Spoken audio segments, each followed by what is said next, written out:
You're watching the Chaos Protocol on Transplanar RPG, an all-transgender, people of color-led dark fantasy TTRPG show set in an original non-colonial, anti-Orientalist multiverse.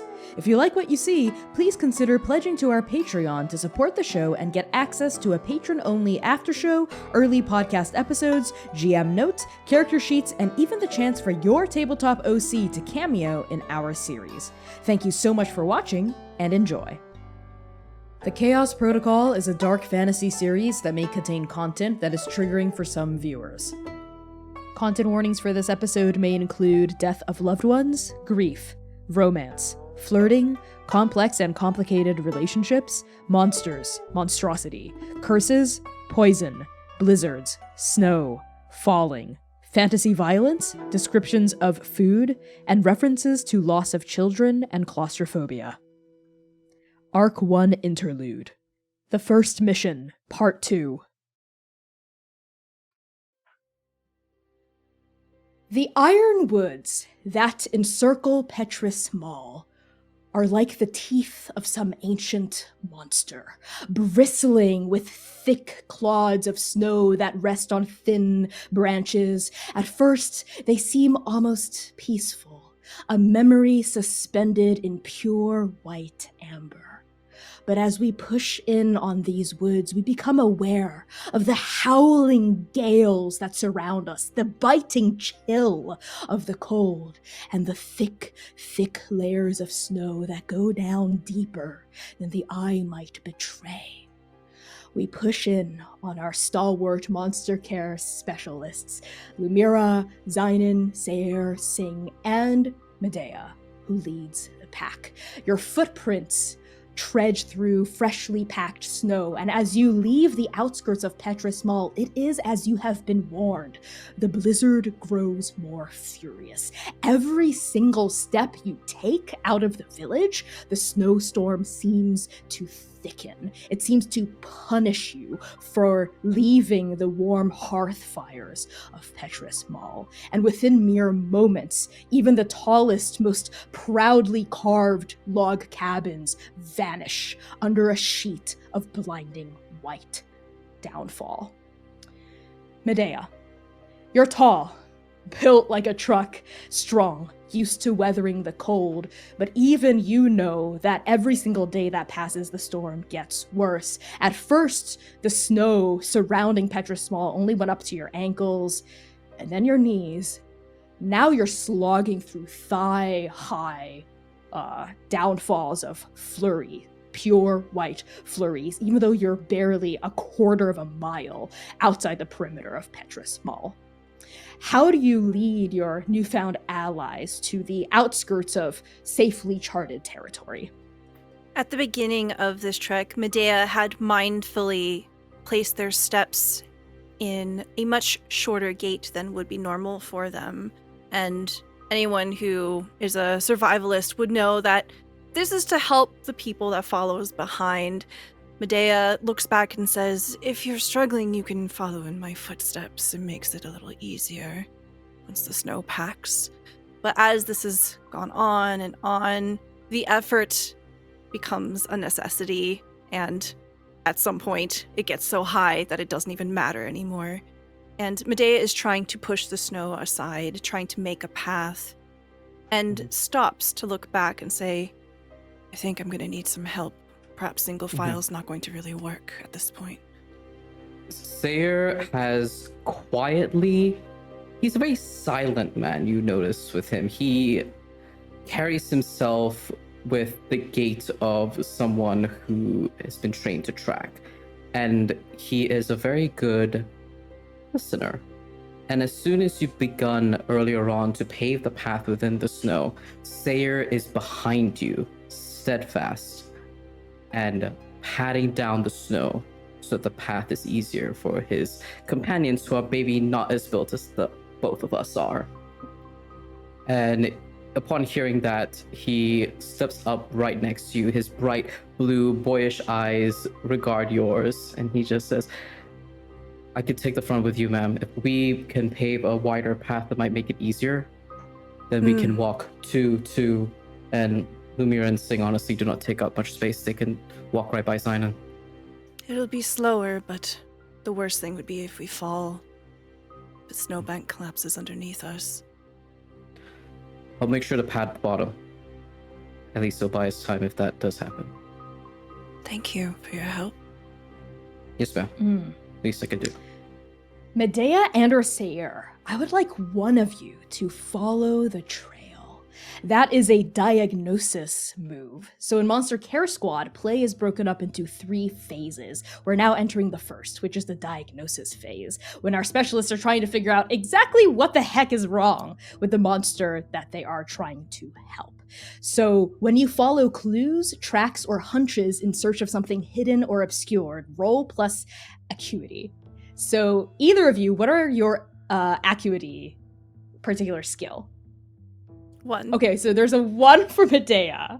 What is your acuity skill? Yeah, go ahead, Sayer. But I do have trainings in it.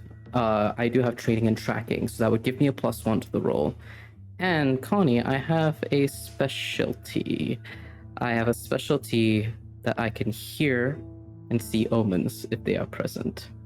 So I could take this roll, but I will do it in an ominous way. Okay, Medea, if you would like to offer the move to Sayer, I'll keep your specialty in mind, because basically specialties are things you can just do without needing to roll for them. I'll keep that in mind when resolving the outcome of this roll. So roll 2d6 +1. Woohoo! Okay, that's a 6 total. That's a 6? Yeah, 6 total. Yeah. My love, that is a miss. I know. I know.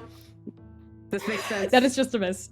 Okay, so on a 6 or below, all 3 of the following are true. You disturb something that shouldn't have been disturbed. You lose the trail, but find yourself somewhere interesting anyway. And you break something important.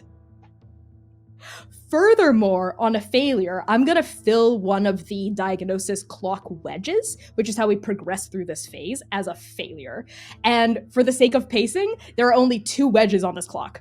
So half of diagnosis has been failed due to this roll. So, Sayer, how do you attempt to help Medea find the path forward?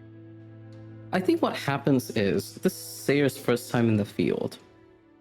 And he's been trained well by Artemis. Artemis is the great huntress, right? So I think at the beginning, he stays really low to the ground. He's patting the ground right by Medea.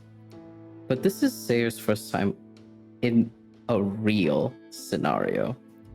And unfortunately for him, the controlled environments from Trans cannot shield him from the calamity that sleeps inside him. And I think he gets distracted by hearing the first hums of its omens. Yeah, Sayer, as you try to focus on finding the right path forward, as the snow starts to get thicker, as the blizzard starts to pick up, become more furious around you, your step comes down. And as it does, you fall, literally and metaphysically down. Medea, what you see is Sayer step into a tree well. A very large one, hidden by a tall pine. Sayer just plummets, and the snow caves down in around him. And if you don't know what a tree well is, look it up. It's terrifying. It's pockets of loose snow around the base of a tree that look fine, but you could fall headfirst and be stuck there till spring. Because it's so deep, no one will find you, and it's almost impossible to pull you out. Sayer, you fall, thankfully, feet first, and as you plummet, you feel something rollicking underneath you, unsteady ground, literally. You feel something pitching, and you see a flash of an omen of disaster in front of your eyes. You see a tossing pillar. What is that? Horn? Right, a horn of crystal, pure crystal, like the crystals dangling off of Medea's backpack, but it's massive, it's mighty, it's blue, it's glowing, it's beautiful, but it's cracked, and the cracks ooze with a kind of sickly, viscous, golden fluid. You see this horn tossed to the left, connected to the snout of something. but you're seeing it through a thick pane of glass. You're inside somewhere safe, but the safe place you are inside is becoming less and less safe by the day. As you feel it, his control on himself is slipping. And on that word, slipping, you slip, you fall. The tree well subsumes you. Snow piles in over you. Sayer vanishes. Boom. Just like that. All like 6 foot something of him just disappears underneath that pile of snow. That's the thing that shouldn't have been disturbed, was the tree well. The trail has been lost. As soon as Sayer falls down, the howling picks up and everything gets thicker and thicker. The blizzard becomes more and more furious until all of you can barely see 10 feet in front of you. Some kind of snowstorm within a snowstorm is starting to whip up. And Sayer, what important thing do you break?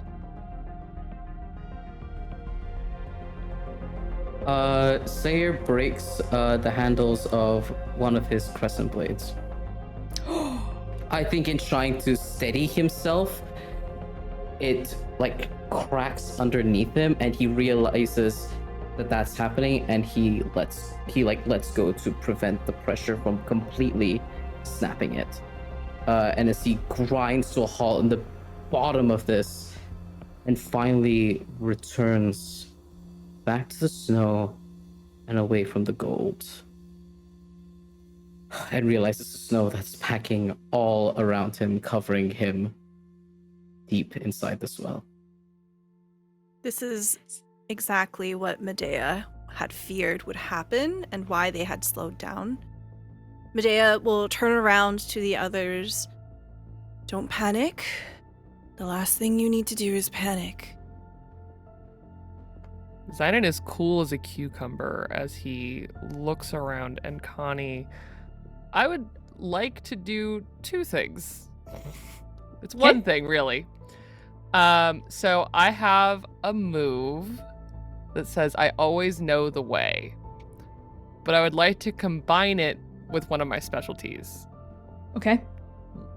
One of Zynon's specialties is he can intuit environmental shifts like the monsters can. Okay. And Zynon, looking to Medea, looking to where Sayer was, and looking at this blizzard, using my move, Zynon would just like to know, it says, when faced with choosing a path, you can choose a path that is faster, but will yield nothing useful along the way, or a longer, more dangerous path that will produce useful findings. Okay. So as you pause and assess the situation, you don't need to roll for this move, right? You can just do it.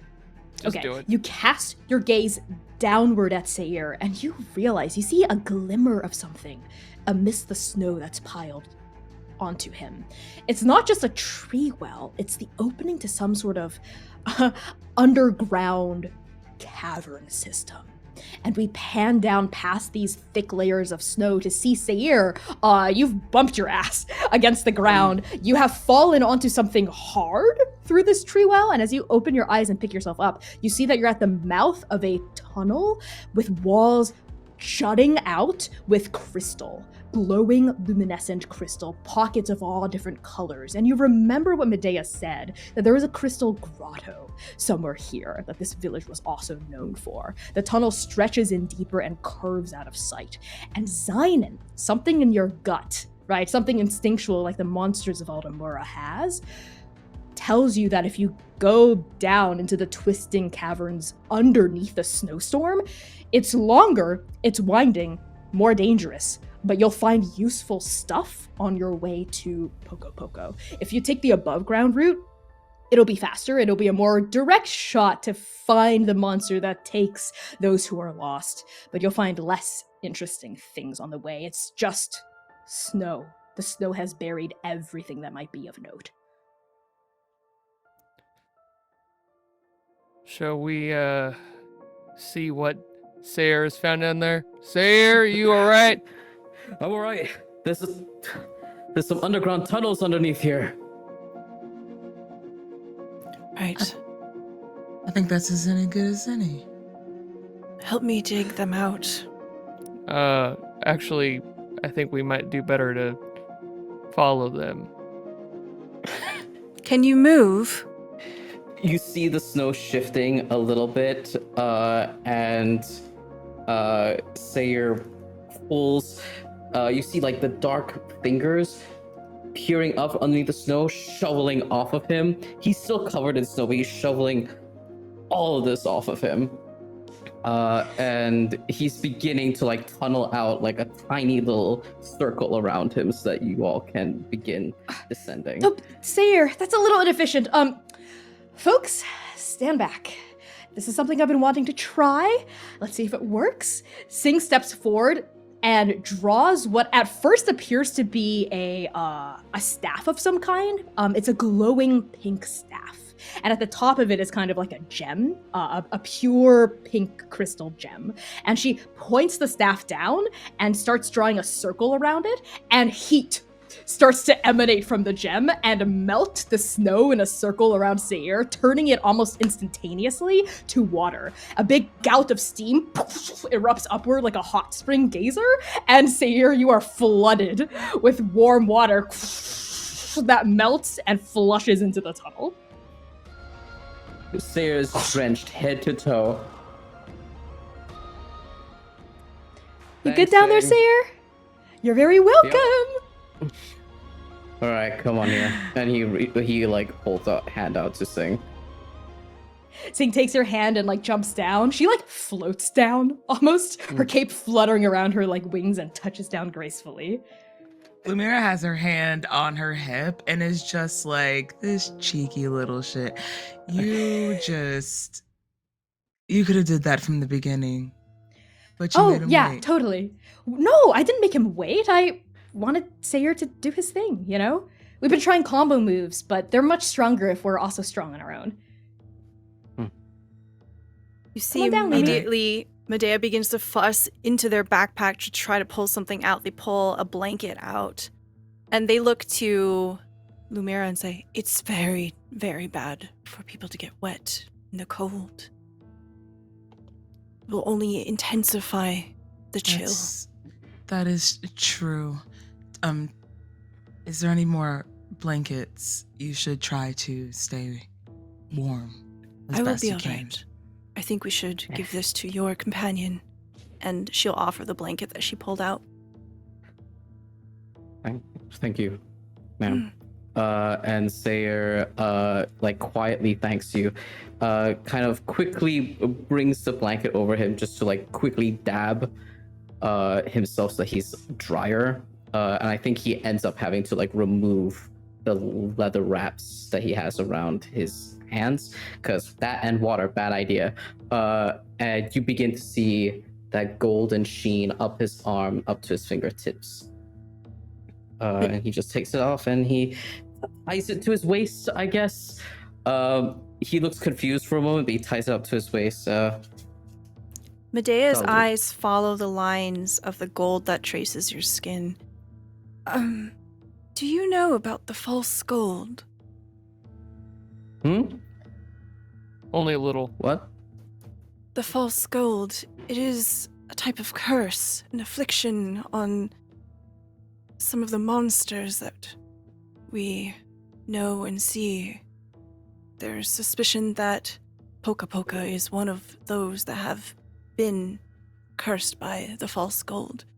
It drives them to uncontrollable rage. It's doom. Sayer just blurts out, knowingly, like a fact, but also clumsy and haphazardly, wrapping the blanket around himself. There's something, crystals like the ones you carry, a frenzy of gold covering me. Terrified, fury, I'm losing more and more of who I am, who I was, who I will be. Gold, sickly gold. And Sayer, the language changes. He starts growling. But he's growling in a way as if communicating. Animalistic and primal. And you notice that the birthmark on his chest begins to glow. That sick glow of gold.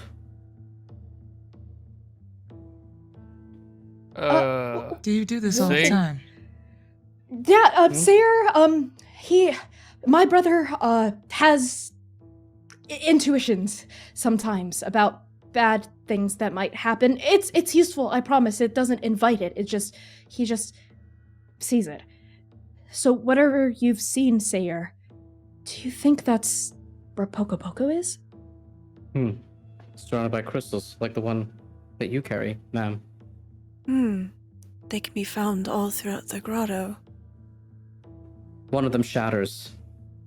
When we get there, we must use caution. Uh-huh. Do you happen to know any areas in which they would be more concentrated than others, or have a different variety of types that are in one relative location? Yeah, it's bigger than yours. Perhaps deeper into the woods. I will admit that I do know the general geography, but I was not much of an adventurer up until very recently. Well, let's see what's in these tunnels. Maybe there's some answers as to what's going on with the crystals. And very confidently, not waiting for Medea, Zynon steps forward. And you can see his green eyes and the glowing green markings on his face still continuing to glow in the caves as he steps forward. All right, Zynon. Given what you know of this tunnel, it is dangerous, but it contains clues. So when you navigate a dangerous environment or situation in search of information, roll plus grit. This will be our second and final move in the diagnosis phase. What's your grit? +1. Okay, go for it. 2d6 plus 1. Please. And okay, I have a question. Yes. Do I have to use one of I have a training that is in a different skill. If I wanted to use that training, does it have to be the one in grit? I think it does, yes. Okay, that's fine. So completely okay, except I rolled like trash. Not the 2 failures. No, what'd you get? The he The hims, 6 again. come on. It's The he him hours. hims are letting us down. It's another 6. Damn. Okay. That hurt me. Okay. On a 6, tell us how you try to lead your strike team and Medea through these crystal tunnels. Zynon started on this mission continuously thinking about what he was instructed to do by Hand Artemis, which wasn't to worry about the person who just fell down a hole and started speaking in animal, or the extremely terse healer, but to keep an eye on the Chosen One, to support her. And so he is thinking about how much this feels like it is already not quite working because he is not doing what he was told. And while he would love to have focused on the trail, the path, I think he keeps looking back at them. Yeah, Zynon, you're distracted. As you wind your way through these tunnels, trying to hone your senses, trying to follow that intuition within your gut, working alongside Medea, let's say, to like forge the way forward. You do listen to Medea. She is the one that knows their way around this place. Medea is also distracted, though. Medea keeps looking back to Seer. Are you sure you're warm? Do you need another blanket? Fussing over you. I'm all right. He's not used to any of this attention or being fussed over at all. You kind of see that boyish nervousness of not having that much attention on him ever.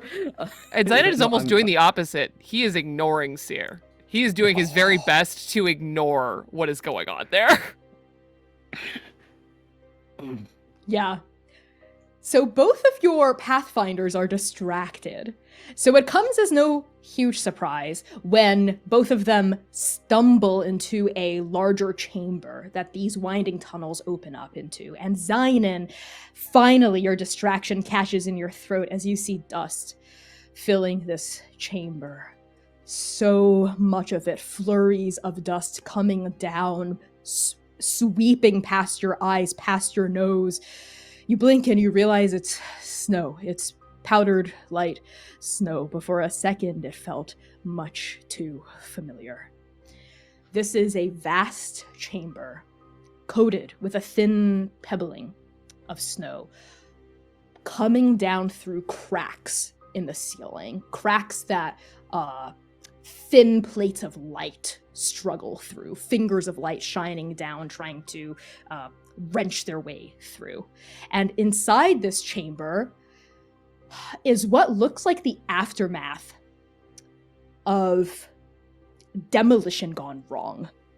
You see huge stalagmites of crystal, like, pummeled inward, as though something massive had just, like, ran headfirst into it and broken it open. You see shards of crystal littered everywhere over here. You see, like, deep gouge marks in the ceiling. That's right, it's not just cracks in the ceiling, it's gouge marks up above. And you also see scorch marks on some of the walls and the floor. Most tellingly, you see a kind of outline. You see a kind of massive ovular outline on the ground that has a lighter dusting of snow than the rest of the chamber, as though there was something huge and vaguely oval-shaped, for lack of a better term, that was once here. It feels relatively recent. And perhaps most damning of all, you see a huge hole in the opposite wall to you, a massive hole with a very particular shape. The top part of this hole is triangular, and then it turns ovular. Almost like there was a pyramid stacked on top of a cylinder of some kind. And that hole just bores deeper into the crystal caverns and seems to slope upward to above ground. There's also broken bits of huge wood splinters and wooden shingles everywhere mixed in with the crystal. And with that clock full, it's time to move on. So every segment is marked as a failure, which means, unfortunately, that your table gets no critical aces and gets basically nothing as you advance forward, aside from the clues you've already collected. Sorry, but that's y'all. okay. That's okay. That's what our key hymns have for us tonight. So now we're in the synthesis phase, which means you're now trying to put together a physical cure, having integrated the information you got from diagnosis. So based on what you have from the diagnosis phase, you know that there's something going on with Poka Poka that has to do with people being lost. You remember what the villager said about Poka Poka taking those who are lost. You remember what Sayer said about that cracked crystal, a sense of losing control, a sense of frenetic rage almost undergirding it. So that's what's wrong with Poka Poka that you can ascertain with your two misses.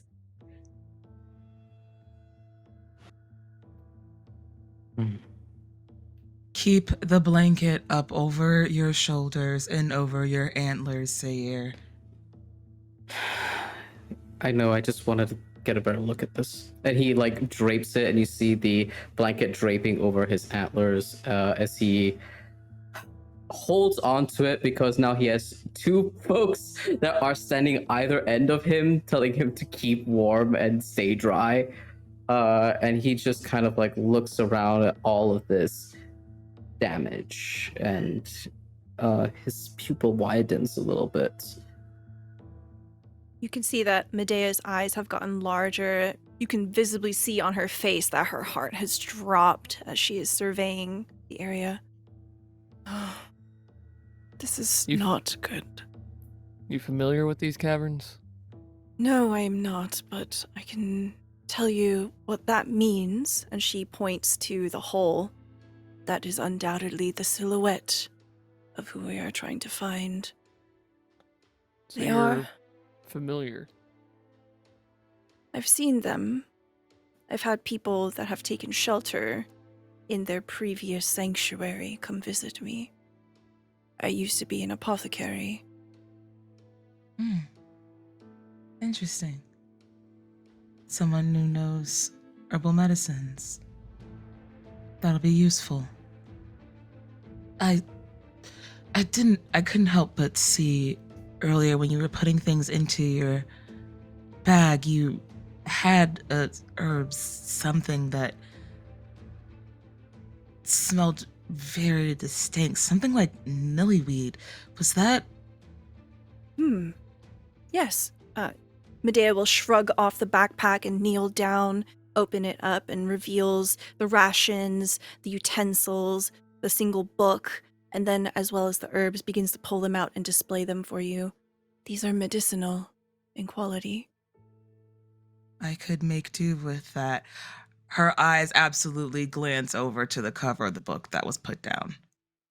The book is very old. You can see that it has signs of age. It's got yellowed pages and the corners are bent.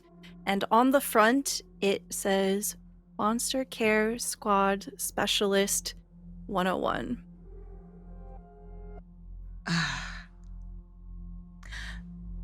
The 101 textbooks tend to be my favorite. When you get into higher levels, yeah, you get more information, but the core basics, the building blocks, typically at its bare minimum, what you need to succeed could be found in the 101 books. Hey, take a look. You see Medea pull something over it as if to hide it. It's not mine. I'm sorry. I didn't mean to intrude. My apologies. It's all right. I can't help myself sometimes. Books fascinate me. Medea You, hesitates, and Meeting then someone? no. Medea pulls the blanket off and pulls the book out and hands it out in your direction, Lumira, without looking at you. It's just a book. You should look at it. Books are meant to be read. I couldn't agree more. If it's okay. Yes, of course. But please give it back. I would never keep a book that was not mine without permission. And almost abnormally opens the book and her eyes just scan over it. Like, it's almost impossible that someone actually can read and memorize in one look what she's going through, but she's skimming through the table of contents and looking for anything possibly that could be of use. When you open it, the first thing that you notice is that it's meant to be to help someone who wants to become a monster care specialist, essentially like preparing them into the procedure of becoming one. Most notably, in the very first pages, the equivalent of like crayon, ERI is written across one of the blank pages. But it is generally useful information within. I think Lumira peeps the initials on the book, but based off of how reluctant you were for her to even look at it in the first place, she won't press any further. She'll just conk it for later. Back to the text. Medea, as a former, still practicing in some ways, apothecary, you notice that this chamber is not just crystals and damaged wood. There are pockets of plant life here and there, and they look cultivated, like someone's been taking care of them, up until quite recently. Several rows of the plants, which grow out through hardy, wintry, powdered snow ground, look like they've been torn up in the frenzy of whatever transpired here. But you see clumps of pangolin roses, which are layered, thorny winter roses with hard petals that resemble the overlapping scales of a pangolin. You also see thermal gem flowers growing at the bases of clusters of broken crystals, which are crystalline sunflowers that swivel their heads in the direction of warmth. You also see the very rare Echoloxacum, which are dandelions, weeds, with pure black petals that can enhance the innate echolocative properties of certain alchemical brews, potions, and objects. And these round, broad stems, leaves poking out from the stems, and the pure black coloration makes the dandelion kind of look like a bat. There are interesting medicinal and alchemical herbs all throughout this chamber. And you know as an apothecary that they could not grow here without human and monster tending. Speaking of, that's very strange. Look there. You can see that there are croppings of different herbs and plants that are growing. There should be nothing but roots and smaller, less leafier things here, but... Are you saying that someone has been here taking care of all of this? It must be, yes. It would be otherwise impossible.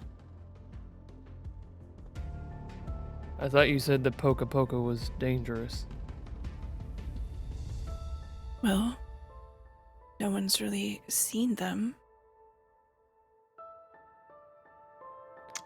They weren't always like this. No. Poka Poka used to be the guardian for Petra Small. And as an apothecary, you were interested because of what? Poka Poka grew things? No, Poka Poka doesn't grow things. And you can see that Medea begins to put things away and holds a hand out almost expectantly to Lumera. She closes the book, gives it back to you. Puts it away quietly. I think I got what I maybe need to at least get started on something that I could do. Connie, I have a move that's called There's Got to Be Something Around Here.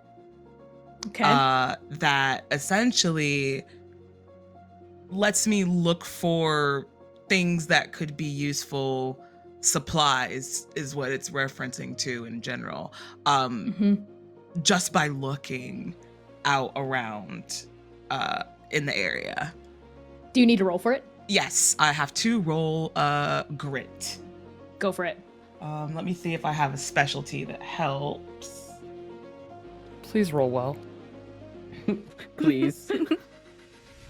Yeah, I don't have anything that would actually help. So 2d6 plus my grit. 0. That's a 9. Oh, thank All you. right, God. better than a 6. What happens on a Listen. 9? On a 9, on a 7 to 9, I see something sticking out of the mud. Gain 1 supply. Okay, so the thing that draws your attention are the plants that Medea has pointed out. In particular, the pangolin rose. You see the kind of like almost metallic petals that peek out from this wintry flooring. They seem like they could be used as a sealant, or if melted down, exposed to some kind of heat. You think of Sing's glowing heat staff, basically. They might be able to repair some sort of object or undo a breakage of some kind. This paired with the knowledge of what Sayir has said of that broken crystal horn, whatever it was, at the core of all of this seems to resonate. You could potentially use the pangolin rose to repair whatever has been broken or will break based on Sayir's vision. Gotcha. Okay. I think Lumera does walks in circles, but these circles, every rotation she makes is a bigger circle to cover more ground as she's looking around. And when she finally, her eyes lock on the roses, this, Sayer, didn't you, that thing you do, wasn't it, you said something about a crystal being broken. Yeah, it right? fell over, shattered. Yeah. It fell over and shattered. Yeah. These roses can, in their most truest essence of form, can be used to mend, to suture, to bring two broken pieces back together again. If I can sing, can I see your staff, please? Absolutely. Sing comes over, like twirls the staff like a baton, right? Just sort of like over across one shoulder and like plunks the bottom end of it down as she approaches. Here it is. Thank you. This gets melted down, and Lumira's like flustered for a bit. Like that. If we can, do you have like something to like break this down with, to grind it into? Sayer unsheaths one of his crescent blades, not the one with the shattered wraps, but the one that's still functional. We could use this. Thank you. And I think Lumira gathers all of this together, flicks out the back of her long coat, and kind of just kneels in the snow right where she's at, because she, luckily enough, has thigh-high boots on, so her legs are very warm and covered, and plucks a couple of these flowers and starts to grind it down essentially into like some of a poultice, using the butt of one of Sayer's crescent blade, and uses the crystal of Sing's staff to heat it and melt it down into what it can be used for.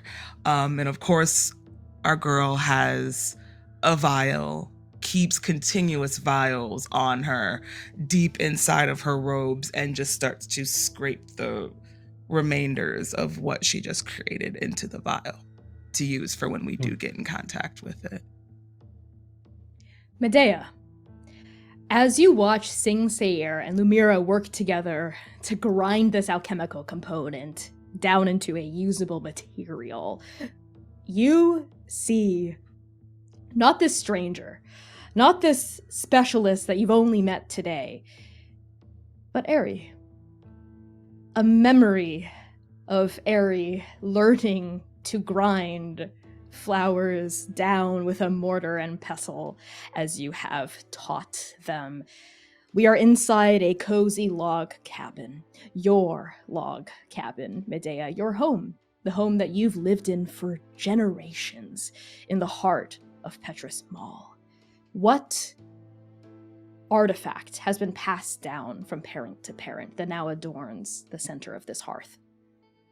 It is the shield that is on Medea's back. However, it is of a different form. Medea walks up to it, and as Arie is preparing the ingredients, it comes to a point where it needs to be boiled. And Medea grabs the shield with two hands, puts their boot right in the smack middle of it, and it bong pulls out into what appears to be a sort of crock pot. And Medea puts it down onto a small harness over the fire. And this is what the line of Medea's family has always carried generation to generation. And it was every intent for Medea to pass it to Arie.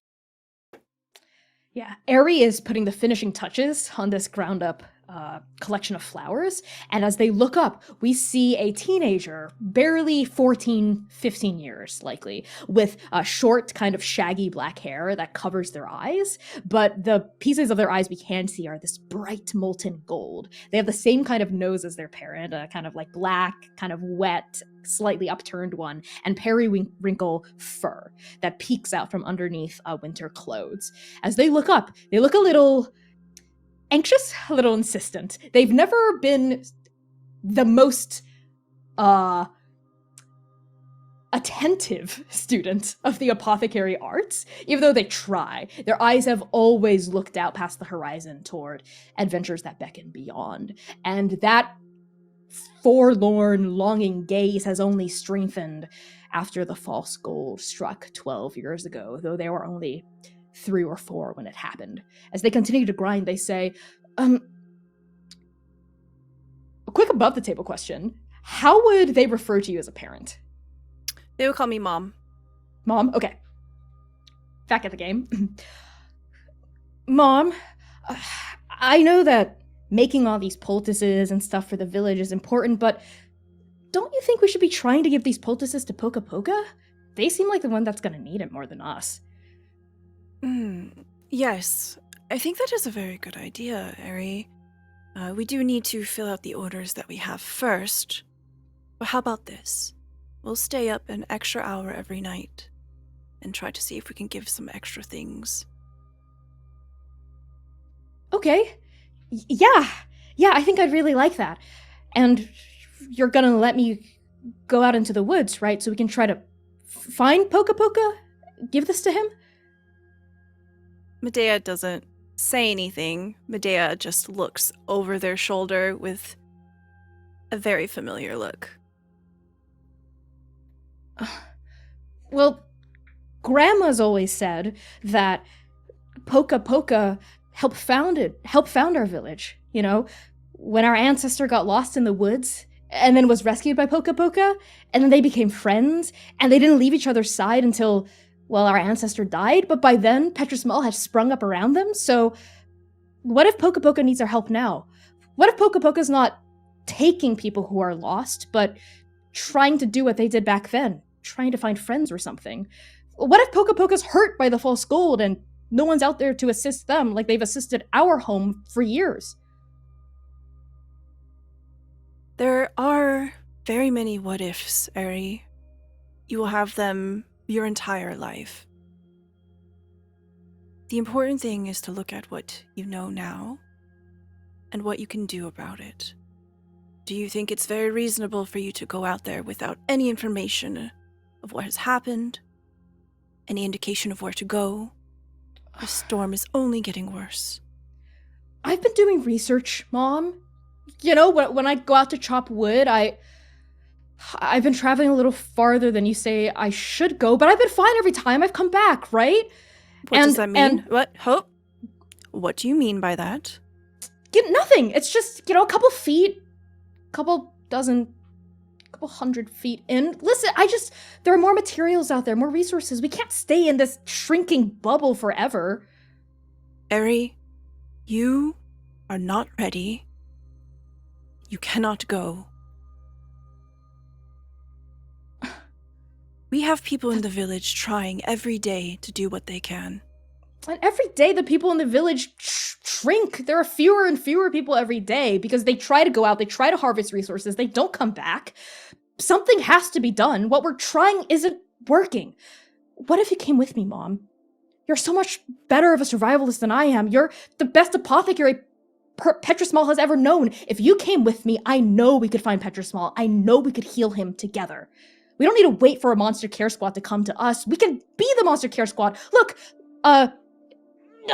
remember this book you got for me when I was a kid? And they go to a shelf and pull out that Monster Care Squad 101 tome that now looks a lot fresher and newer than we saw in the present day. I've been studying it backwards and forwards, and I know no orders for new books have come in because of the blizzard, but I've memorized every single word in this book. I know that I have what it takes to be a monster cure specialist. They say you have to be strong, you have to be brave, you have to be smart. Well, I'm all those things, right? And most of all, I care about Petrus Mall. I care about Poka Poka. So Medea's come with hand me. drops, and their expression does as well. They don't look frustrated. She doesn't look mad. She looks heartbroken.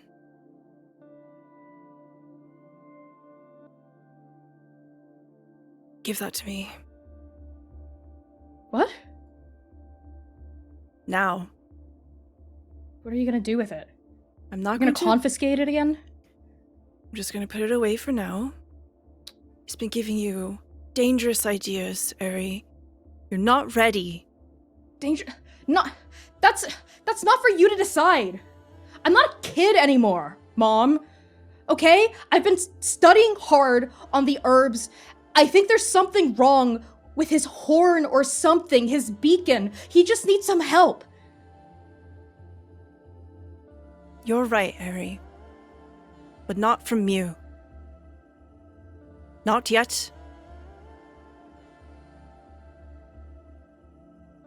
By the time I'm old enough for you to approve, if that will even happen, which, let's be real, it's not ever gonna happen. I'm not ever gonna be ready enough for you, Mom. All of Petrus Mall will be swallowed by the blizzard. You've already had your chance to see the world, do your thing. But if not now for me, then there's not gonna be a future. And besides, this is what I want to do, Mom. I want to be a monster care specialist. I want to help Petrus Mall and Poka Poka. And if you're not gonna help me do that, then I don't want to do this. And they pick up the pestle and mortar and they throw it onto the ground. And it cracks in front of the fire. Medea turns their head to just look at it.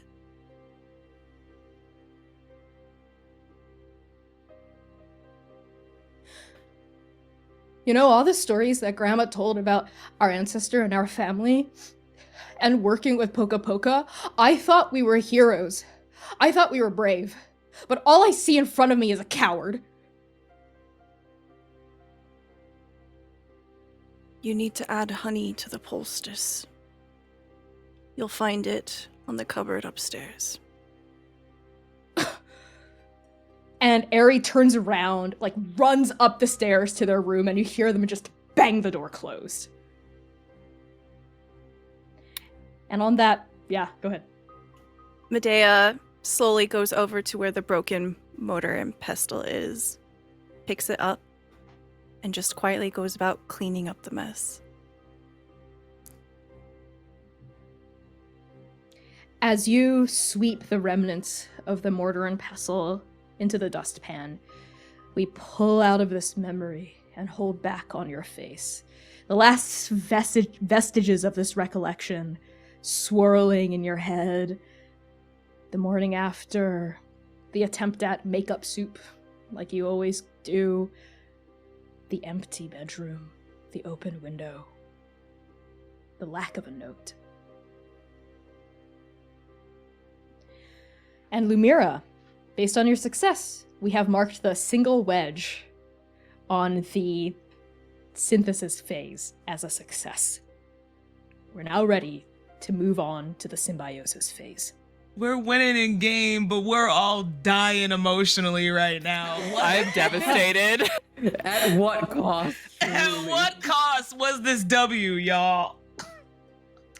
So, Lumira and our team as a whole, every segment has been marked a success, which means you gain a critical ace. And every member of the group gets to name one thing they're taking with them into the confrontation with the monster. So I assume, Lumira, what you're taking in is the sealant, let's say, that Correct. you just made? Yeah. Yes. When someone's ready, toss it forward.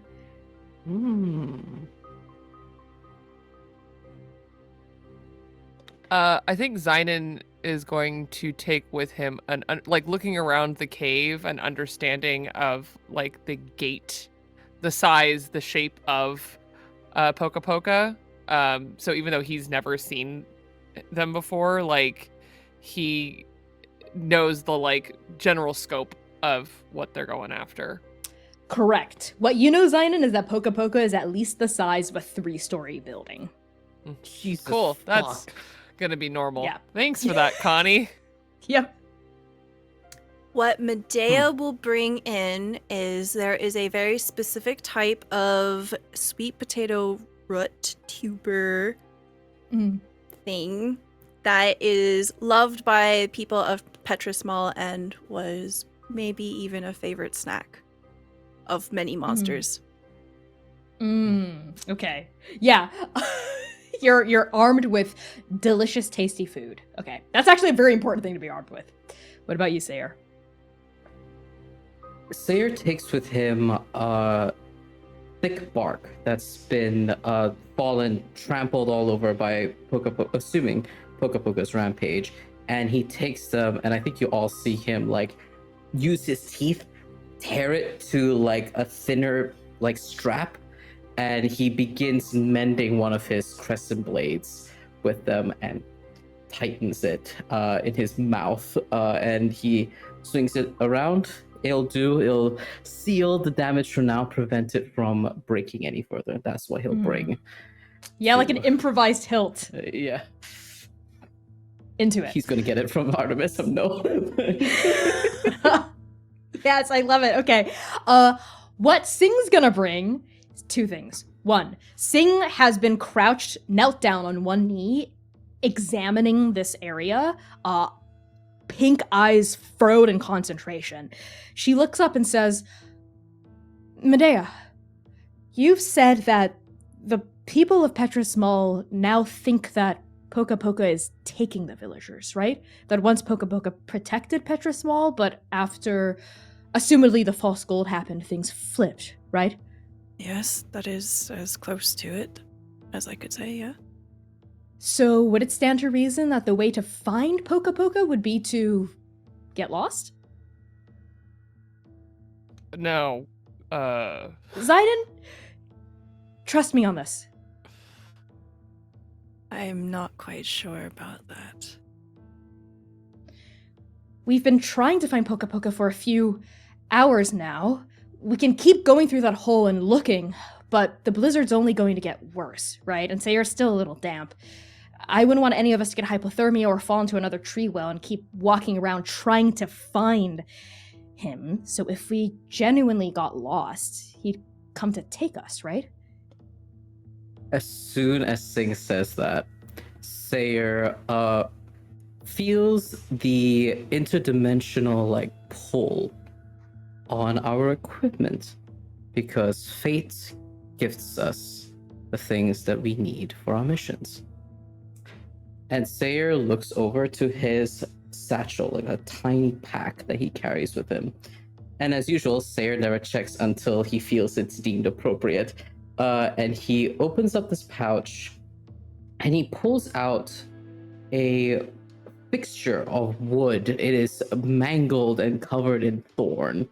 But it has a sort of strange implement at the center of it made out of obsidian, it looks like.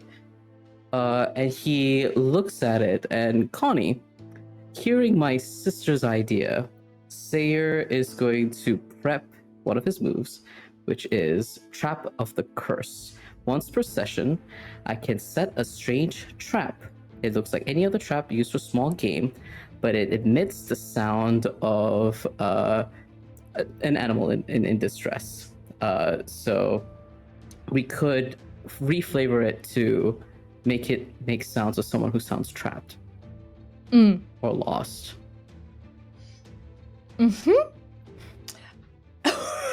As you take that out, Sing's eyes widen. Oh, that's actually a really great idea, Sayer. We could even try to lure Poka Poka here if we don't actually want to try to take on the risk of being lost, even though I think that would be the cooler way to do it. But sure, we can do this. Do it this way, too. It's just that we know this area better. The further we go out, the environment we do not know. If we are to set a trap, if we are to set an engagement, let it be somewhere where we know. Inside this grotto? I guess it is really beautiful here. We have a little bit of home turf advantage. That's what I think. That's what. All right, then. That's what the hand would say. Anyways. And As you, pull out this object and start to set it. Go ahead, Zynon.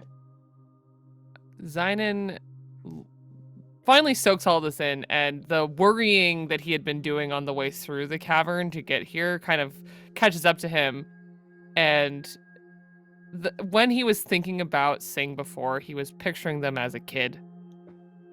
But this isn't a kid. It really reminds him why he winces when Sayre says sir, too. We're a strike team. We're all agents together, and he is here to trust. Not just trust in Sing or Nova, but in her will, and if Sing, the chosen one of fate, says so, then we're gonna try. And Zynon nods. And that's actually the second thing about Sing. As she grins and moves to give Sayre space to set the trap, she turns to Medea with a big toothy smile and says, also, our Monster Care Squad has been trying to decide on a squad name. How do you feel about Monster Care Squad Pangolin Rose? Yes, no? No, yes? It is a very useful plant. Okay, that's not tens across the board, though, which is what I'm looking for. How about Strike Team Poka Poka? Well, depending on the state of Poka Poka, that could be a bad interpretation. So hit or miss. Right, that's a good point. How about Strike Team, I need some help here, y'all. How about Strike Team doing our job? Strike Team doing our job. Wait, that was a joke. I see. Very funny, Zynon. Thank you. We'll come up with the right one later. I have a feeling we're gonna nail it. Was that your attempt at humor, Mr. Ash? Yes, ma'am. Interesting. Strike Team Grouchy Ash. Grouchy ass. No. Sayre actually laughs at that, and you hear his tiny laugh from setting up the trap. Medea, we're new to working with one another. Hope that you don't mind my teammates' enthusiasm. I'm actually finding that I'm enjoying it quite a bit. I was intending on coming out here alone, and I think I'm very thankful that you are here. We very grateful to have found you. We would not have made it this far without you. Definitely not. It's fate's will that we were able to find each other. All right. So, do we have everything we need and a plan in action? I think so. I'm ready. I'll just get in a good position. I've got this, and he pats the stock of his tranquilizer rifle. Well, I guess that now is a better time to tell you than anything else. I don't do combat. I stay in the back and look pretty and make sure that y'all can fight another day. That's my job. I do what I have to when I need to, nothing more, nothing less. Saving your life is my ultimate priority. Are we clear? Crystal. Sayre turns to you, and he regards you fully as you say that. And he nods to himself, looks at where Zynon is positioning himself with the tranquilizer rifle. And he gets ready with his crescent blades in hand as he swings it in his right palm. He says, my job, Lemira, is to make sure you'll never have to see an ounce of it. And Sayre is going to stand near right by where the trap is and stand up like a big target as the gold marks in his fist glow while holding the crescent blades. Lemire kind of smirks at that before turning her attention back to Zynon. Agent Ash, I need a verbal yes, not a nod. Yes, ma'am. Thank you. And with that, she steps to the back of the formation in line with the rest of you.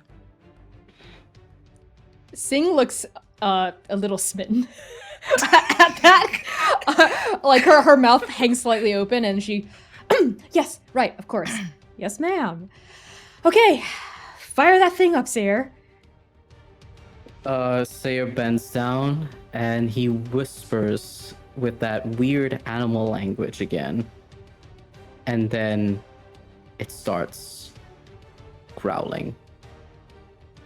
The device starts making noises of a person who's lost in the snow. You hear a voice ring out saying, hello?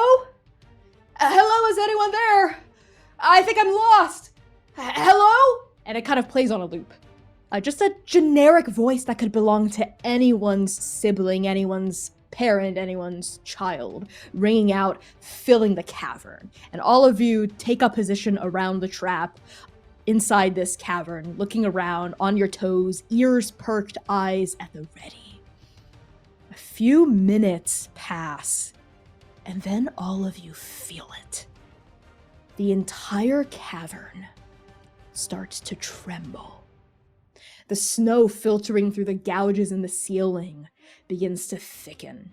And Sing's eyes are intent on that huge, multi-shaped hole, waiting for Poka Poka to come through it again.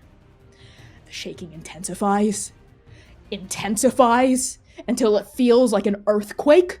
What remains of the crystals in here begin to vibrate and sing with a kind of resonance that joins the echoing voice exploding from the trap, and then the ceiling caves in. And smashing to the ground alongside a huge avalanche of snow and a flurry of howling gales is a 2-story tall log cabin.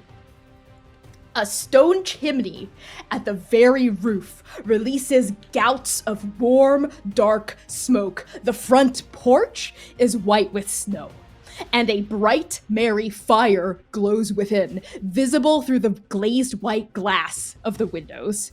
The cabin staggers forward. Yes, it staggers. It moves, for it's jutting from the back of a massive boar. The boar's fur is orange, a deep, thick orange, the color of a sunset. Tufts of snow-white fur protrude from its sides, its back, its hooves. Its face is the shade of charcoal, with thick white eyebrows and a pair of sharp white tusks. Its ears are long and tapered, raking back past the logs of the cabin and up to the second floor, tipped with smokeless blue flame. And a blue horn of the same color protrudes from his forehead, the length of a spear, the consistency of a crystal. This crystal horn is cracked, broken. The boar's eyes are wide and fearful, and a glittering fog surrounds his head, leaking down from the cracks, bitten into the horn itself, a cloud of confusion given form. Poka Poka rears onto his hind hooves. He releases a fearsome bellow. How do the 4 of you approach? Zynon has never experienced what I think begins to happen for him. And Connie, I took a move.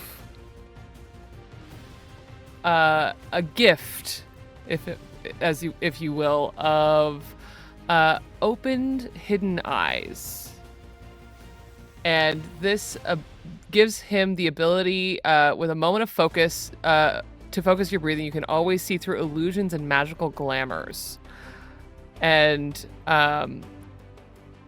Zynon would like to look over Poka Poka after getting his socks knocked off by having literally a cabin land in the middle of this place, to see what of the flame and all of the many things that are going on there are real All of it. Oh god. This is straight up a monster that is a boar with a log cabin on its back. It's 100% real. And the fire? That's real. Oh god. Oh, which fire are you talking about? The fire inside the log cabin or the fire at the tips of its ears? The fire at the tips of its ears. So it seems to be a magical fire, but it's very much real. Cool. That's terrifying. Zynon is going to look for a vulnerability to use his tranquilizer gun. Okay, so that's gonna be... Are you trying to set him up? So this is you using subterfuge, trickery, and subtle action to mislead, trap, confuse, or misdirect the monster? Or are you trying to, like, come up with a plan? Go ahead. I think for him, this is a, like, let's build an opening, because he is not under the illusion that one shot from a trank gun is going to put down a 3-story tall boar. Absolutely. So that's gonna be rolling plus fine. And how quote-unquote combat works in Monster Care Squad, when you try to cure a monster, basically, there's something called a control track. It ranges from a D4 to a D6, D8, D10, and a D12. So the party starts at D4, and the monster starts at D12, and you're wrestling for control. And I'm using my special equipment. Okay. Which also adds something. Right? What does it add? It adds something. It can add I believe it allows you to add a plus D4 if you want to try to spend it as an ace. Yeah. I was right. Haha. Yeah, and my fine is a +1. Plus, I would like to use one of my trainings, which is hunting. Okay. So. Go for it. We're gonna stack the deck here. And roll better than the last time I rolled. So the training is another +1, right? Mm-hmm. Yeah. So that makes it 11. That's great. On a 10+, the monster falls for your trick completely. Advance on the control track and pick one. So one of the 3 options you can pick is you set someone up perfectly, give +1 to a teammate as long as they exploit the situation you created. You catch a glimpse of a hidden truth, gain a session ace, or you get a moment to diagnose the monster's wounds. Ask the guide one thing the monster can do and one thing it can't due to its wounds. So first tell me what the trick is. The trick is Zynon is going to, knowing how creatures on most planes work, he is going to try and tranquilize specifically some of the musculature that might make it like spin around and make him more dangerous in his initial attack. And so I think his goal here is to set up for someone to get closer or to try and impede Poka Poka further. Absolutely. Where are you trying to tranquilize him? Like, where does the dart go? Probably in his haunch. Okay. You pull the trigger and a dart comes out. What does the dart look like? Is it tipped with that puff? Yeah, these darts are like a fine like steel dart with the little like bright green puff at the end. I love it. And we just see the puff appear on Poka Poka's hind quarter. Poka Poka doesn't even like flinch in response to it. It's like a mosquito bite on his haunch. He's a massive. With the boar added, it's like a 3-story tall building, right? And like the top part of it would have scraped the ceiling if the ceiling still existed. Snow continues to plume downward. Poka Poka rears his huge tusked head around. We see golden viscous liquid leaking down from that cracked horn, starting to cover his face. He lets out a bellow again and paws at the ground. Starts to charge forward at you, Zynon, but then staggers a little and shakes his head. Like the tranquilizer is starting to take effect, making him a bit more sluggish. So you advance forward on the control track. You are now at a D6. The party's at a D6. Poka Poka's at a D12. Which of the 3 options are you picking, Zynon? Zynon is going to give the +1 to a teammate. Okay, as long as they exploit the situation you created. So which teammate is now stepping up to the bat? All right. That's let's go, all you, Heehims. Sayer, Let's baby. go, Heehims. That's all you. Let's get some redemption here. Let's get some redemption for the Heehims up here. Sayer sees what Zynon does in like slowing down Poka Poka, and what he assesses in this moment is the omen. It's coming true. It's the crystal that's leaking foul golden, false gold, the doom that he had foresaw, and he looks back over to Lumira and he says, remember how I said you're going to avoid combat? Well, not anymore. And he like looks over to the horn that's clearly wounded and injured. And what I would like to do in this moment is there's still some crystal around here, right? The little Correct. shard. Big shattered hunks of crystal. Amazing. Sayer's gonna look over to Lumira, look over to Sing, and just says, we gotta set her up. And what he's gonna start doing, following up Zynon's intention here, is he's gonna start breaking the crystal shards to create a difficult terrain for Poka Poka to trample all over, to Okay. continually slow it down, so that we can get Lumira up there. And I would like to use my move, reach out with my fist, where if I use my strength to smash an inanimate object aside, I roll with force. If the barrier crumbles, I get an unforeseen boon, and this is also my ability, in which I have a gift associated with it. Okay. So roll for it. Specifically Pierce the Heavens. So just to let you know, Connie, let's go 2d6, please. Let's go. Redemption for the He-Him. So that's 9, 10. 10. What happens on a 10? Oh, let me just... Give me a second. You have your moves. I have all of my moves. I'm just having to scroll all around for it. Do. Reach out with my fist. There we go. So on so I got 10 plus. On a 10 plus, the barrier crumbles beneath my might without any complications. With my monster gift upgrade, Pierce the Heavens, when the barrier crumbles underneath my strength, an unforeseen boon awaits in the wreckage of my rampage. I can pick one below and tell everyone the details. Either a vital clue, hidden by nervous hands, evidence, an unlikely friend with unlikely news, or something you didn't know you needed until now. I'm going to pick the last one, something I didn't know I needed until now. Okay. You, with a fist, smash one of these massive stalagmites of crystal, and it just absolutely shatters into 1,000 pieces, scattering across this snow-strewn ground. And in the midst of the crystal, you hear a ringing noise. That's what you didn't know you needed until now. You hear a ringing noise, a resonance emanate outward from the crystal as you break it. And something about that, resonance, connection, bond, that's what's missing. Even if you sent Lumira up there and applied this cure and all the conditions were perfect, that still wouldn't heal Poka Poka. Something else is missing. A bond that Poka Poka has with something. No. Someone. Interesting. I think with that, Sayer's deep guttural emotion, the pooling of the gold spills out further from his chest.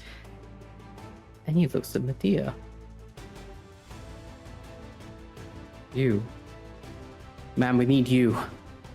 Poka Poka's on a rampage, but it means nothing without bond. Without the connection of one that knows it, that understands it, and there's no one else here. Fate's will has been made manifest here. You. And he looks over to Sing. Catch my drift, sister. Let's set them both up. You got it.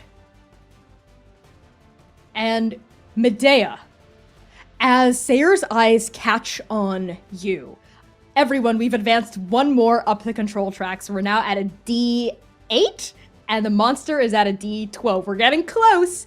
Medea, as attention falls on you, and Poka Poka, like, shakes his big boar-like head, starts to try to walk forward, but then pauses as his hooves crumble over crystal shards, as well as huge downward plumes of snow. What do you do? All right. Oh, there's two options here. But upon hearing what Seer has said, Medea will begin to move forward and essentially offer up the tubers that she has brought with her. She'll try to speak out to it, try to catch its attention. There. It's all right. It's all right. Do you have a move? A personal move for this? No, the other option was, what do you have in your mouth? Which would just be like grabbing it, but Sure. I think that's less bonding than trying to feed it. I think what happens is Poka Poka pauses as you approach, fearlessly holding up these delicious tubers. We can still see the steam wafting up out of the sweet potato, and Poka Poka's nose, his nostrils flare, and we see the smoke of the steam like entering into his nostrils.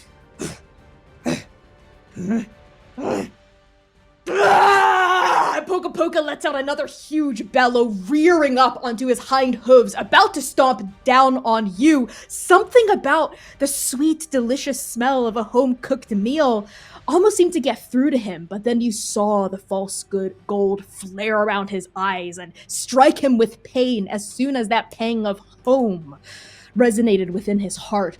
And right before his hooves come crashing down, the front porch on his back bangs open, and Poka Poka rears to the side and smashes a few inches away from you as the porch bangs open.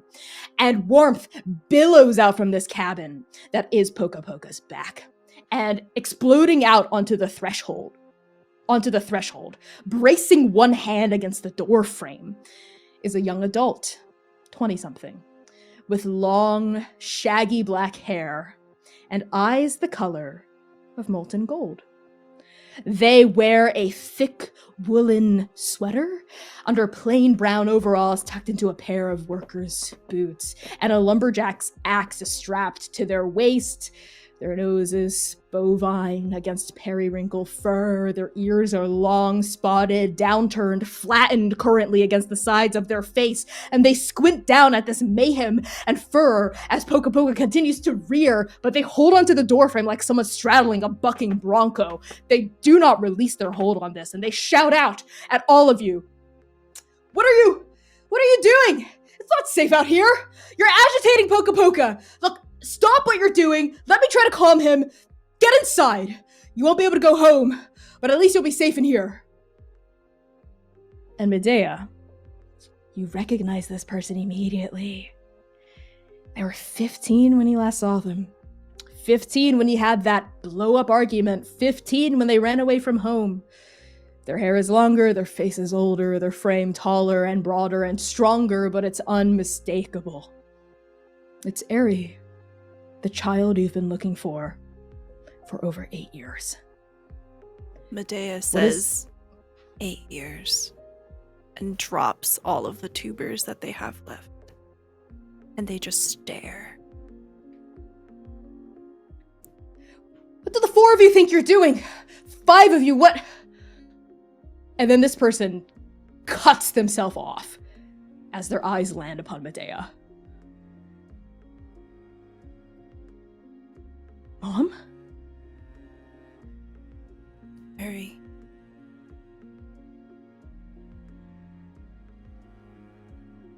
And then Poka Poka rears again with such violence that Arie is thrown off his back, and they twist in midair so they land on a snow pile instead of just like hard on the ground. And Poka Poka continues to crunch across shattered crystals, and Arie lands with a hard oof. And they kind of reel from it and start to like pick themselves up from the ground. Medea immediately begins to rush over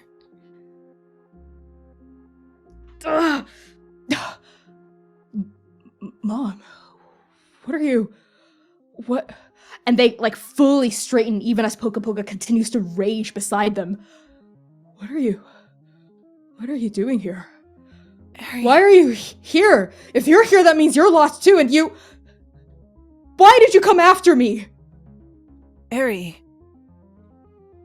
I came here to look for Zitu's son. To try to see if I could find Poka Poka. I didn't know that you would be here.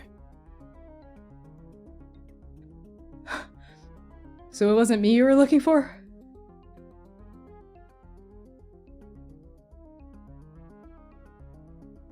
Arie, I have not stopped thinking about you. Every single day for 8 years. My heart has always been looking for you.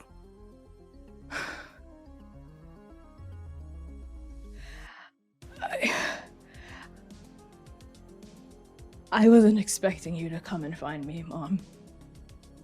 A part of me hoped, but I didn't want you. I didn't want you to be lost. Like me, like everyone. I've been trying to help Poka Poka. I've been trying to calm him down.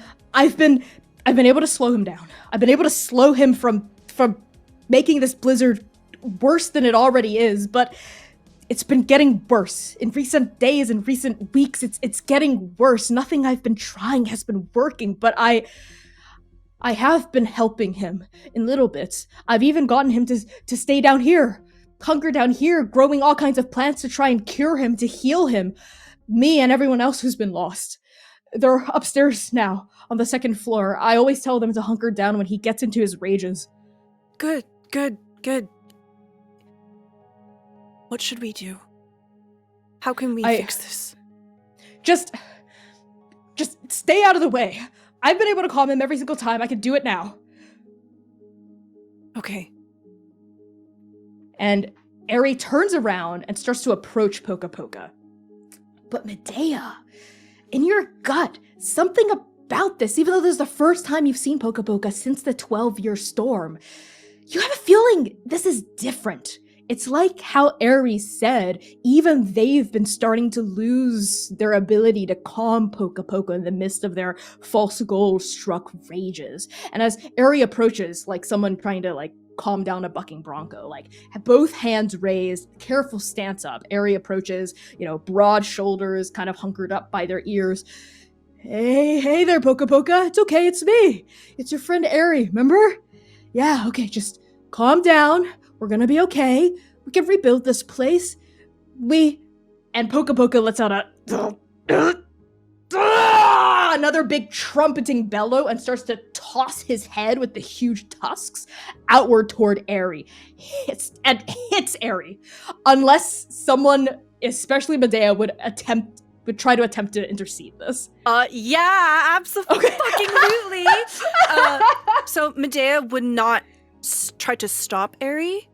Medea will move up behind Arie, let Arie lead this, but has their shield crockpot ready. And will throw themselves in the way if it's gonna get hairy scary. So that's gonna be a get in the way move. So when you stand between your allies and a terrible danger, roll plus grit. Okay, that's a 0. You got this. Do I? Y'all have a session ace. You could try to, you could spend here. Do it. Okay, Do it. This is the moment. This is the moment. I gotta mom arm this boy. Wow, that's a 6. With the session ace? Yeah. Oh, okay. Okay, so here's what happens. Brutal. You fling yourself in front of this blow, right, with your shield outstretched. The tusk rams into you, and you go flying. Just through the air, you smash into a crystal, your head goes ringing, everything goes black for you for a moment, and you slump down to the base of the crystal with a sickening crunch. On that crunch, all of you are thrown back to D6. As as the monster stays at D12. So, Lumira, you hear that organic crunch, and you know what it means. It means something real bad as the strike team's healer. What do you do? This has went on long enough, and from my understanding and what I've read so far, we have to mend that horn. So I kind of, when Medea gets tossed, I kind of lock eyes back towards Sayer, like, so our original plan, yeah? And Lumira will reach into her boot, pull out her boot knife, holding it kind of at the ready at the side, and goes charging towards Poka Poka.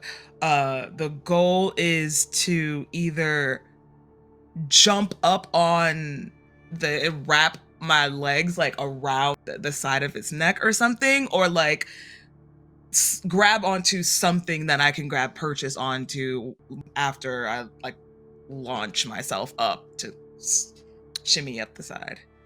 So there's a move for this actually called We're Going Up There. So when you climb around an enormous monster, roll plus force.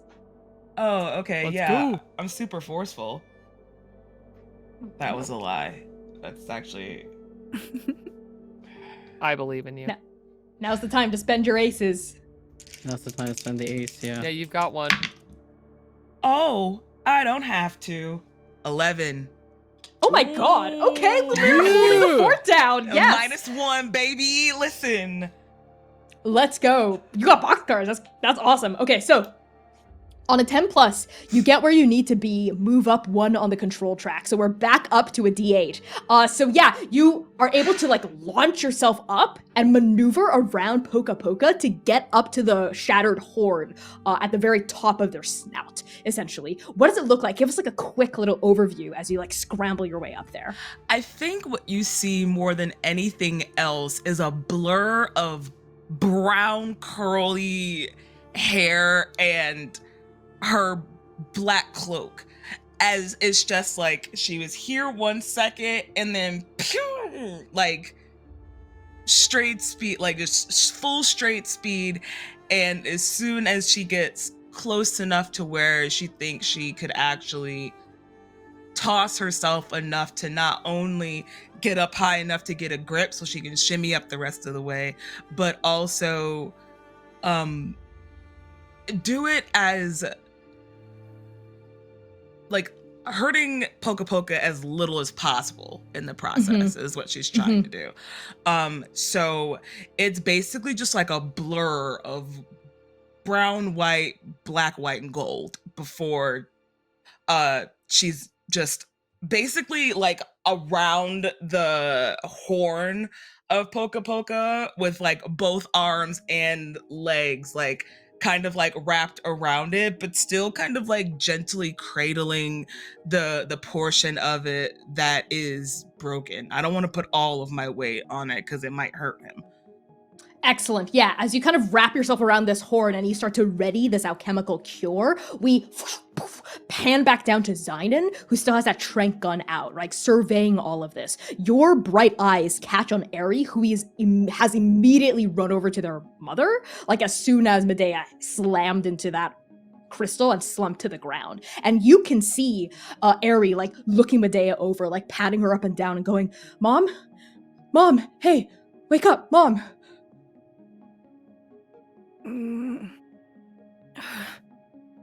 Are you okay? Me? Of course I'm okay. I'm fine. Poka Poka has been... It's just like I thought. Poka Poka just needs our help, but it's the false gold. It's not him. It's been changing him. He's been trying to fight it. I've been trying to help him, but I just need a little bit more time, and I don't know what I'm missing, and I think I need your help. But I didn't want to go looking for you, because if I led Poka Poka to the village, that would have been the end of everything. It's okay, Arie. We'll figure this out together. And Medea will push themselves up to their feet. That's all I've ever wanted. And Arie reaches forward and helps you to your feet, right? Holding on hard to your forearms with their hands. All I've ever wanted was to do this with you.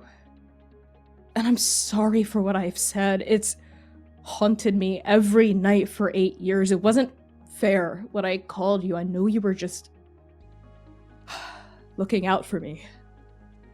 But I needed to do something, Mom. I needed to be brave. I know, my little starlet. That's why I'm here now.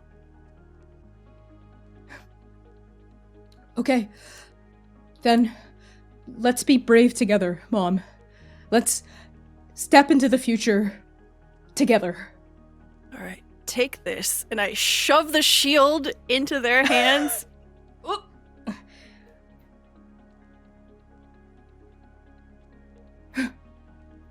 You know, I thought about taking this before I ran away, but honestly, it was a little too heavy. Hopefully it's less heavy now. And Yeah. I'll begin to limber up.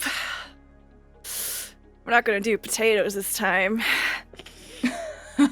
No, I think the time has passed for potatoes. We're gonna need something stronger for him. I start running at it. Okay. Zidon, you see all this happen, you and Sayer. So go ahead, Sayer, if you've got something.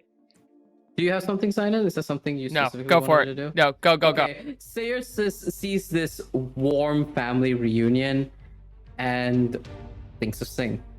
Thinks of his sister, thinks about whatever would happen if he ever lost her and how lost he'd be. And he watches Medea injured organic crunch into the snow with this young adult who's still new to the carrying of the shield. And Sayer locks his blue eyes on the both of them, and he's going to run to intercept. And what I would like to do is specifically use the move We Go on 3, where I come up with a plan on the fly and name at least one other team member with a relevant training and background and ask them to help out. What I want to do, with your permission, Scylla, is that I want Sayer to use the combo move that he was practicing with Sing earlier, where he uses both of his thighs, he lowers himself, and he's going to push both you and Arie up onto Poka Poka. Oh, I love this. This is so good. Okay. That's what I want to do. So I feel like, and Connie, you can disagree with me, this feels like a force. Yeah, no, this feels like a force. Roll for it. Do it. Do it up. Yep. All right. Spend your aces. Spend my Strong aces. boy. I'm double checking. I'm rolling d6s or my d8. I believe I'm rolling 2d6 d8 now. 2d6. Okay. 2d6 plus force. Let's go. Oh, Jesus. That's a 10, 11 exactly. Okay. All right. You and everybody who agrees rolls plus stat. So, Medea would also roll for this. Yes. Yeah, so 2d6 plus force. Okay. I also If you have relevant training. my training. I've called it Mom Arm. I'm basically Mom arm. I never I'm in skip love with arm them. day. Oh my god, yes! Yes, I love this. Okay, cool. That is a 10.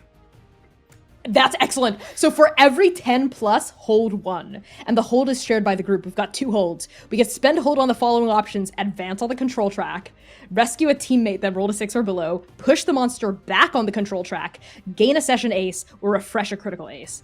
So you could, both of you spend it to like get up to where the monster is, basically. Mhm. Do it.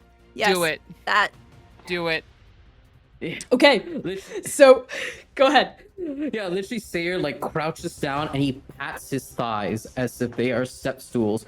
And as soon as you and Fuck. Arie show up and put one foot up, he lowers himself and puts his palms open as your second stool. And all he says to the both of you before you are launched up onto Poka Poka is this: "You're both family, right?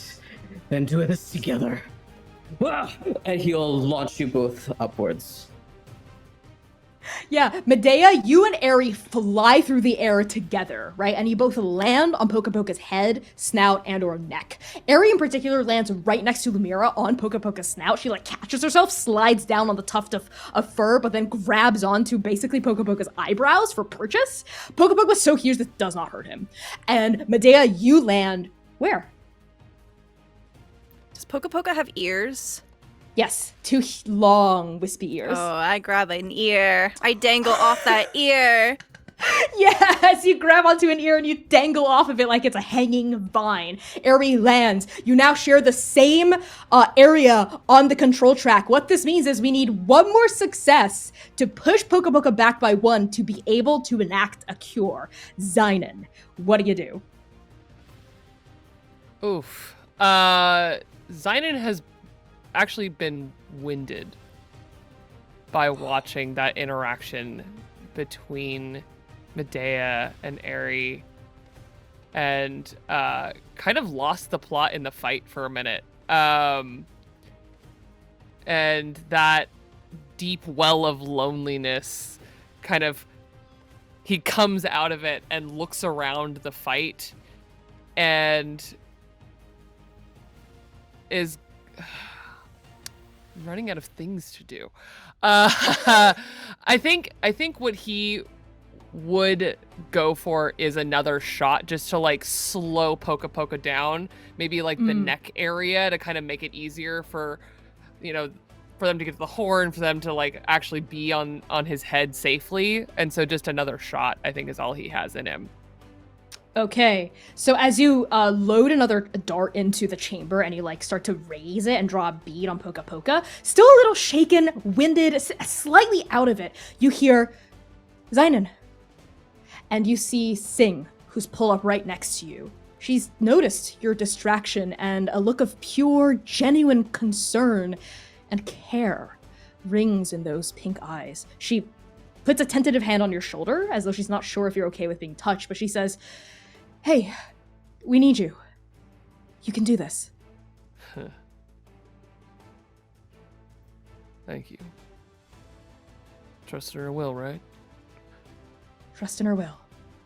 And I will give you a +1 to your roll. Cool. From Sing's bracing. Love her. Let's do a set 'em up. Yeah. Okay, so that is... I've already used my training once, and I think I can only use it once per session. That's true, but you can use a background or like you can use a background and another training. Like, Okay. you can spend any of them, yeah. Okay, cool. I have Night Spotter, so like the ability to see even at night, like different spots. So like kind of looking underneath the neck area in particular, seeing into the darkness there for a good spot to hit. It's kind of the thought there. Let's do it. Trying to find a vulnerable spot, sure. Yeah, so that's another 11. Excellent! Let's go, baby! You wait. As soon as Poka Poka's neck rears up and Medea swings past on the ear, you see like a tuft of thin fur where it goes right into like a vein, right? And you let go on the tranquilizer, the dart whizzes in and hits Poka Poka right in that weak spot. Poka Poka's false gold struck eyes go wide. He lets out another whinnying bellow and slams down on his hooves, but then gets rather sluggish. He like falls down on one knee, right? Like leans forward, and on that, Arie climbs up using the tufts of fur as handholds and nods at you, Lumira. You can do it. Try mending him. I know I can. And Lumira goes right into opening up the vial itself and starts to place it almost like, you know how like when bricklayers lay cement and they're like cleaning up like with caulking almost in a sense, like that's how she's treating the poultice along the cracks in his horn. Excellent. I'm just gonna give it to you.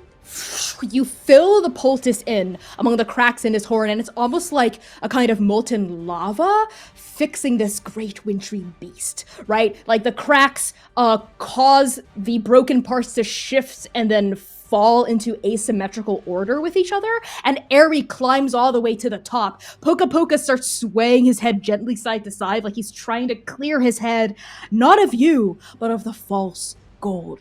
And still the gold remains. Fixing the horn seemed to have brought him some measure of relief, but the curse is still there. And Sayir, you remember that resonance as you stand at the base of Poka Poka and look up at all of these people crowding around his head. You were right about it being a person. You were wrong about who it was. And your eyes fall on Medea's child.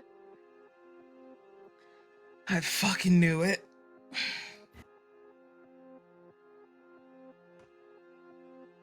You're muted, I think. But I was not. Am I still muted? No, Dude, you're not we can muted. hear you now. Okay, cool. That was really weird. Sayre looks up to Arie, and she's covered in a vision of gold now. There's an omen, there's a calling that resonates within him, and he cups his mouth and he yells out. I don't think he knows Arie's name. He doesn't know Arie's name. So all he says as they're yelling out to this young adult is like, "Hey, you! Poka Poka needs you. You're the bond. You're the one that keeps them tethered together. Do what you've done this whole time, keeping them. Now's the time." Arie understands instantly as soon as you say this. They nod, they reach a hand out, they pause before they do, and they look at their mom, hanging on by the end of Poka Poka's ear. Almost as though for permission, no, but for your blessing. Arie says to you, I think things are going to be different, Mom, after I do this. Medea is trying to be graceful in this moment, but is just swinging from the ear of this giant boar. Medea says, "You know what you're doing."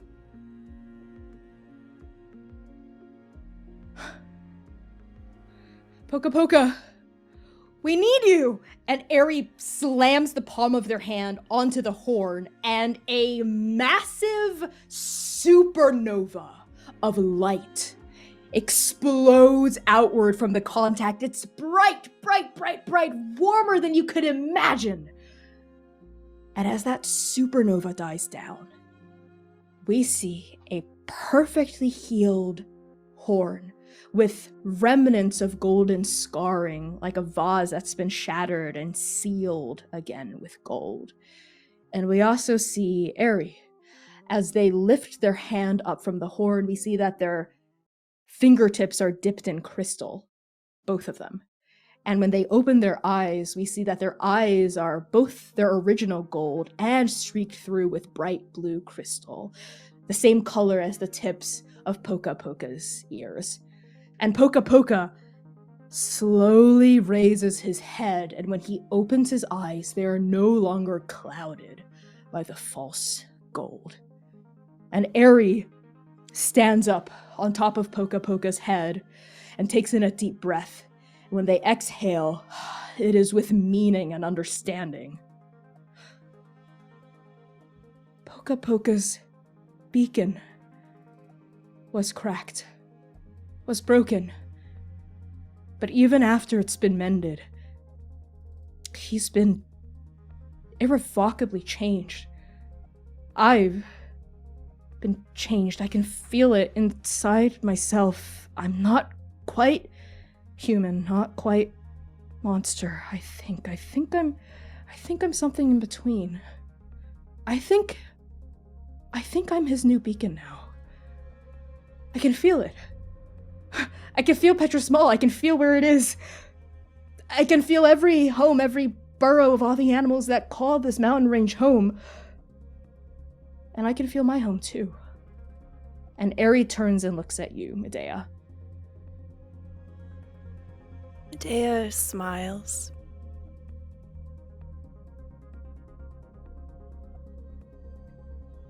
Mom, I want you to make your own choice about what you want. But I would really love it if you stayed here with me and helped Poka Poka guide people home, like our ancestors did.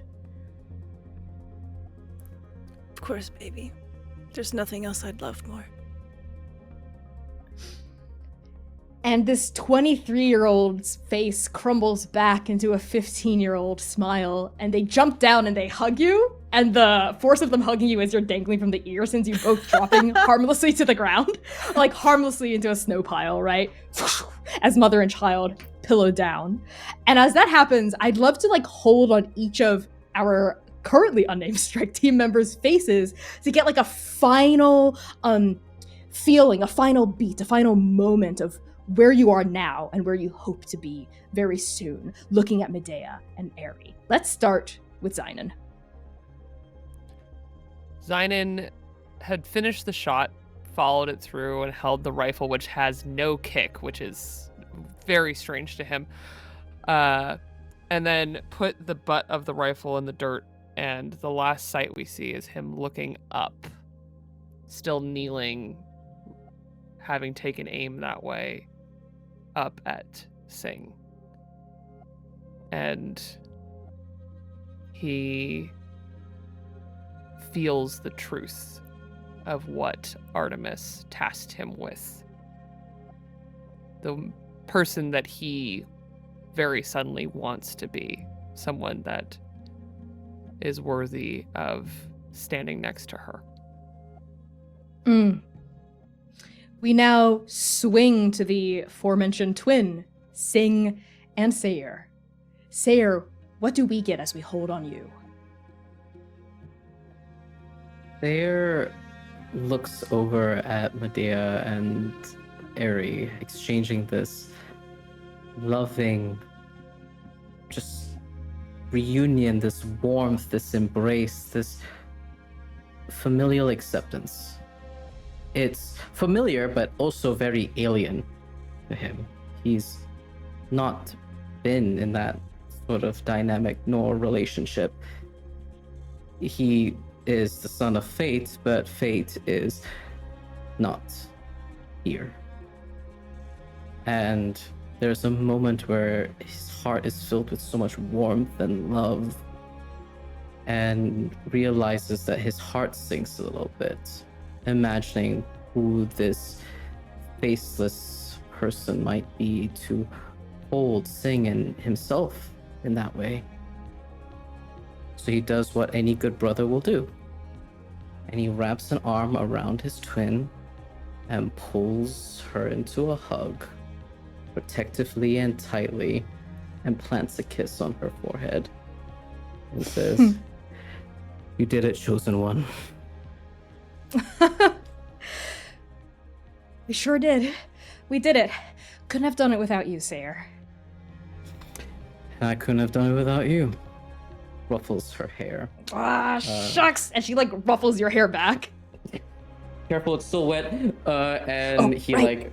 he grips onto her hands and holds it to his lips, and he looks over at Lumira. The tips of his fingers glitter, and he says, "Give me a moment," and he'll begin walking over to Lumira.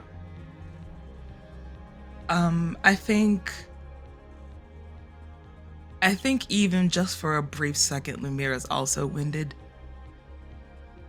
by the display between Medea and her daughter, and watching the moment between you and Sing, and settling in on that feeling that she, much like in the other strike teams that she served on, is by herself in this too. but it's gone just as quickly as it showed up, and she's back at full attention mode.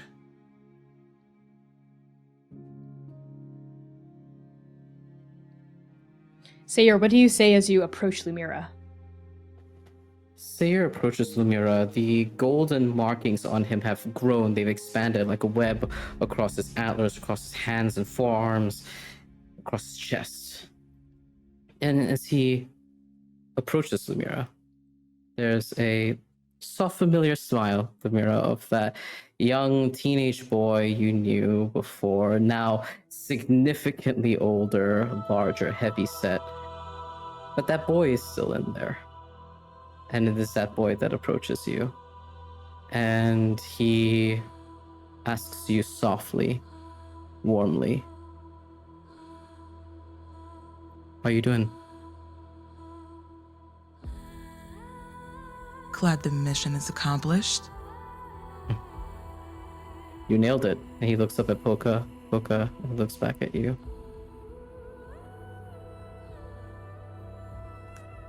I just do the job I'm here for. And we're there to support you every step. We're your strike team. And he lifts up his hand, and in the gold of the fingers in his palm, he forms a little cylindrical shaped building.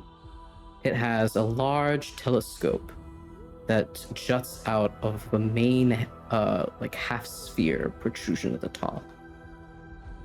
And all he says is, "I'd like to talk more, if you would. Maybe back in our old place."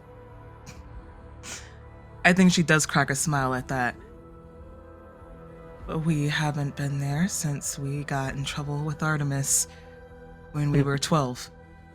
Sneaking in, trying to look at the stars. Hopefully we don't get in trouble.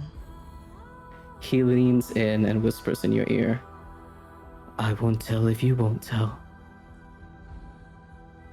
You know there is no one better in trans at keeping a secret than I am. And she winks. And Sayer smiles and stands steadfastly by her side as the image in his hand recedes back onto his palm. And as we pan away from this private, laughing, whispered moment, we find Zynon again. Surrounded by these moments of intimacy, these moments of closeness, we push in on your face, and when we pull out, it is a week later, in an office with a viewing bay, with a dark forest beyond, and you are alone across a table from Artemis.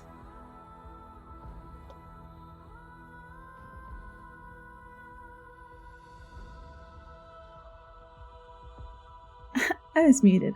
Ain't no BS. Just kidding.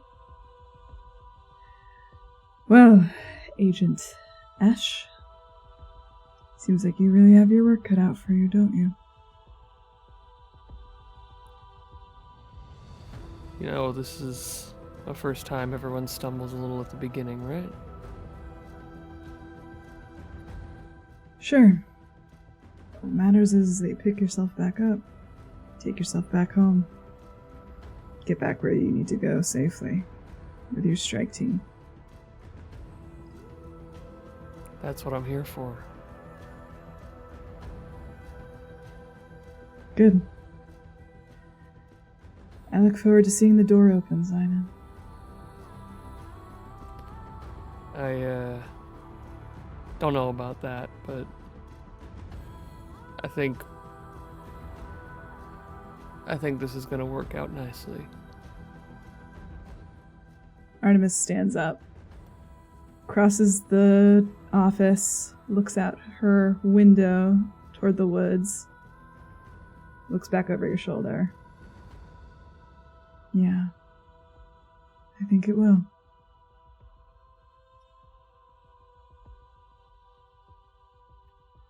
And on that, we pull back into the present on this moment of celebration, this moment of reunion, this moment of victory, as Sing turns around with a revelation on her face and commands the attention of every single person in here, including Poka Poka. I've got it! Strike Team Supernova. Wait, no! Drop the super. Strike Team Nova.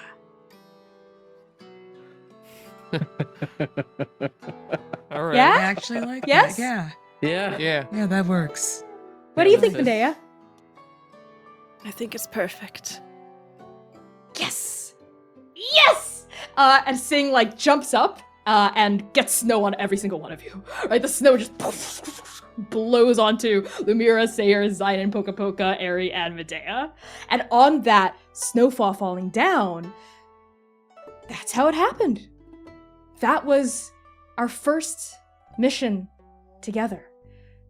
I don't know if we were ever the same after that, but that's how it's supposed to be, right? Just by being in each other's lives, we've added to the weight of it. The weight of love. I hope they'll be okay without me. I hope. And somewhere beyond the beyond, Sing smiles. And that's the end of our Arc 1 interlude. Thank you so much for tuning in to our episode, everybody. Love y'all so I'm much. filing for emotional damage. Claim denied. Claim denied. I've been your game master and creative producer, Connie. My pronouns are they, he, and she. You can find me across the internet at ByConnieChong, ByConniechang. I'm gonna pass along introductions to our lovely guest for the evening, Stella Luna. Hello, I'm Stelluna on Twitch, Stelluna TV on all other social media. I'm a TTRPG producer and performer. You can find all my information over on my Twitter. I just want to say again, thank you so much for letting me be a part of this. This was absolutely amazing, all the way from the session 0 to today, and I'm just absolutely blown away. I love everything, every single moment that I was spent here. And wow. Connie, you're very spicy with the knives and the lore drops and the. Oof, that was a good one. Thank you so much. I will pass it on over to Val. Val. Hello, it's me, Stella. Thank you so much for joining us. Love playing every second with you. Hello, everybody. I'm Valiant Lovewinds Dorian. I use he, him, his pronouns. You can find me all around the internet at Valiant Dorian, or at also Spirit Bear. Please enjoy that lovely treasure I just set you on. And tonight I had the distinct pleasure of playing Sayer, who uses he, they pronouns, our misbeloved twin brother of the Chosen One, who loves his sister very, very much. I'm going to pass introductions over to Kai. I guess I have to stop screaming to unmute. Hi, everybody. I'm Kai. I use he, they, she pronouns. You can find me everywhere as Estella Vladres. Stella, it has just been such a joy to actually be at a table with you. I love Medea so much. I have many queer feelings about her. And you can find me everywhere as Estella Vladres, and back here in January with more Mr. Zanin-esh. Go on, Sam. Okay. Me. I'm Sam Star. She, they, and the occasional Fae pronouns. You can find me all over the interwebs at LustForLifeX, LustTTForLifeEX. It's a mouthful. I know. That's just what it is at this point.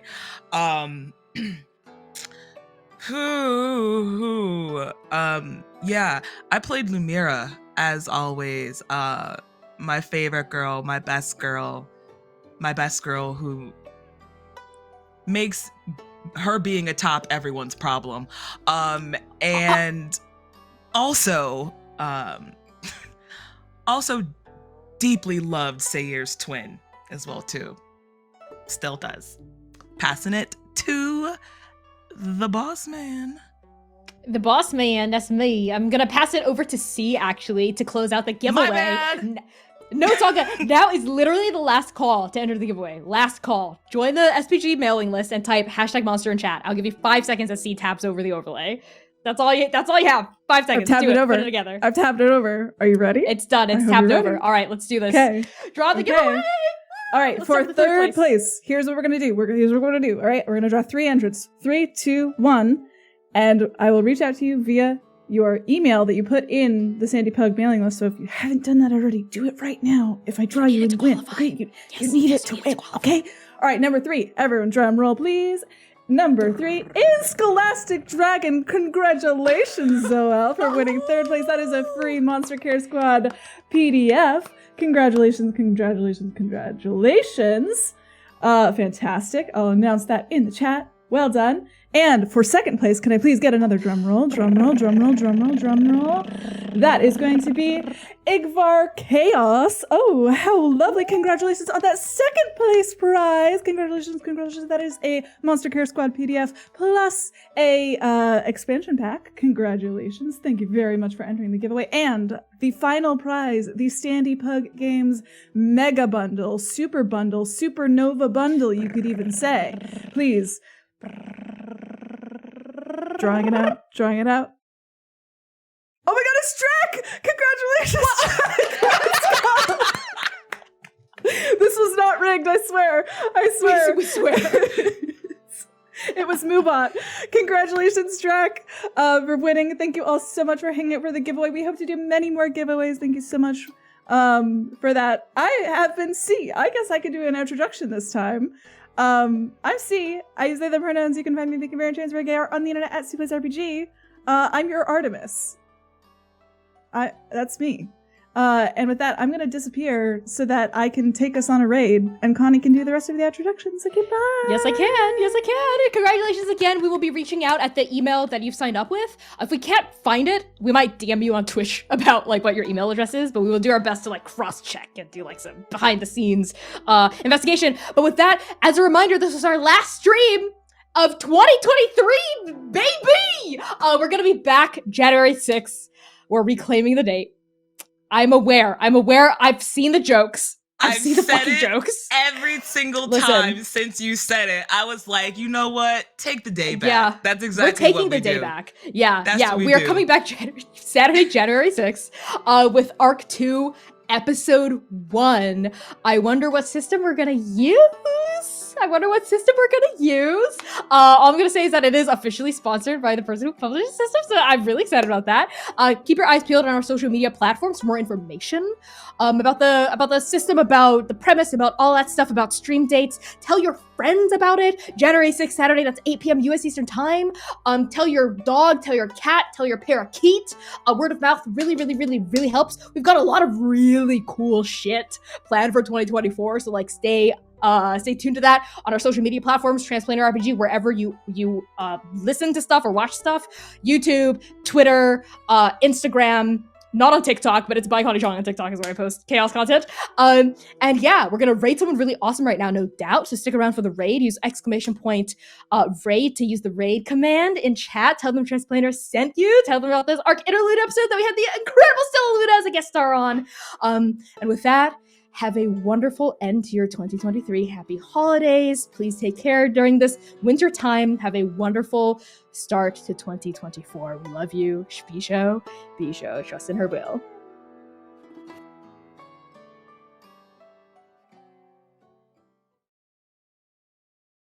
Hey, it's Connie from Transplanar RPG. If you like the idea of helping monsters rather than hunting them, check out Monster Care Squad by Sandy Pug Games. Play as a monster care specialist, helping the majestic monsters of Aldamura who are suffering from the false gold, a vile poison that sends them into uncontrollable rages. Solve local problems, explore a sprawling world, and help the beautiful and strange creatures that share your home. Monster Care Squad is available through Sandy Pug Games, as well as their first official expansion, Behind the Waterfall, featuring 3 new monsters, 2 new locations, and dozens of moves, wounds, and lore nuggets. Sandy Pug also publishes The Exquisite Corpse in Maggot's Keep, a gamebook where you embody a beautiful skeleton exploring a bizarre and gothic world. You'll bounce from writer to writer, style to style, like listening to your friends tell stories around a campfire. To learn more about Sandy Pug's weird and wonderful games, sign up for their mailing list at bit.ly/spgtransplanar. Plus, use Transplanar at checkout for 20% off any order at Sandy Pug Games. Check out their offerings at sandypuggames.com and nab a copy of Monster Care Squad or The Exquisite Corpse at Maggot's Keep for yourself today.